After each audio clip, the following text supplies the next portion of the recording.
I was not out to fight President Yar'Adua. In fact, President Yar'Adua, if he saw me some meters away, even as a president, we shout, my sister, how are my sister? So we were close enough. I was even closer to the wife. So it was not a personal fight. It was like I was Minister of Information. I found myself in an awkward position. I was the person that would relay the lies to the public. And I got to a point where I said I would no longer do that. And I was relieved after that memo. I was able to sleep again. Yeah. What happened during that period was that we lied a lot to the public. Government was lying. I suspected that we were lying, but I wasn't too sure.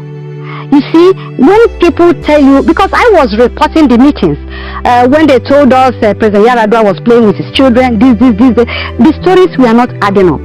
But when I confirmed that we were being fed with lies. So at that time, you were not having access to the president? No, nobody had access to him once he was flown abroad. Nobody had access. The cabal took over. They were in charge of everything.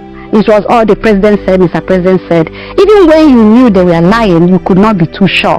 But when I confirmed that they were lying and confirmed that the president was not in a position to give instructions or sign anything, was when they went to get him sign, was it the bill, National Assembly bill? And when they came back, I started asking questions. You see, when three people say three different things, then you know that they did not come together to agree on a common lie to tell. One of them said that they stayed in another town and sent the National Assembly document for the president to sign. One of them said, the same person told me, one person said he was downstairs and sent it up for him to sign. And another person told me that he went and saw him, and the ADC and the CSO did not allow him to talk with him, and they gave it to him to sign. Consistency. So there was inconsistency, and I concluded that we were being fed with lies, and I was consequently feeding the public with lies. I got disturbed. I got so disturbed that I was not able to sleep anymore. At a stage, I decided to travel. Took my leave for the first time, hoping that by the time I came back from my leave, these things would be sorted out. But by the time I came back, it was still on.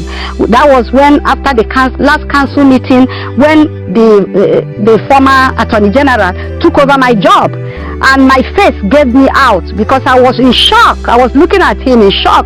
I know our journalists are fantastic. They took that photograph and showed it in front of one of the newspapers. How I was looking at him in shock as he was making that report. And I actually told everybody around me that that was the last day I would appear publicly to tell a story that I had confirmed that was a lie.